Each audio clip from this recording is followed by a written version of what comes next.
কুমিল্লার নাঙ্গলকোট উপজেলায় ৬ থেকে ১১ মাস বয়সী ৭,০০০ ও ১২ থেকে ৫৯ মাস বয়সী ৫৬,০০০ শিশুকে খাওয়ানো হবে ভিটামিন এ প্লাস ক্যাপসুল।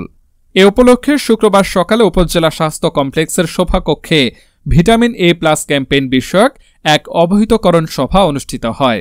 সভায় উপজেলা স্বাস্থ্য কমপ্লেক্সের প্রধান কর্মকর্তা doctor Debdas Deb vitamin A এর গুরুত্ব তুলে ধরে বলেন, ১ জুন উপজেলার ৩১২টি কেন্দ্রে বিরতিহীনভাবে সকাল ৮টা থেকে বিকেল ৪টা পর্যন্ত ভিটামিন এ প্লাস ক্যাপসুল খাওয়ানো হবে।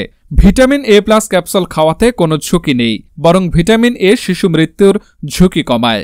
এ সময় উপস্থিত ছিলেন উপজেলা পরিবার পরিকল্পনা কর্মকর্তা Mohammad Zakaria, medical officer doctor Arif Imran, Nangalkot থানার ওসি দেবাশিস চৌধুরী, বিভিন্ন গণমাধ্যমের সাংবাদিক সহ স্বাস্থ্য সংশ্লিষ্ট কর্মকর্তারা।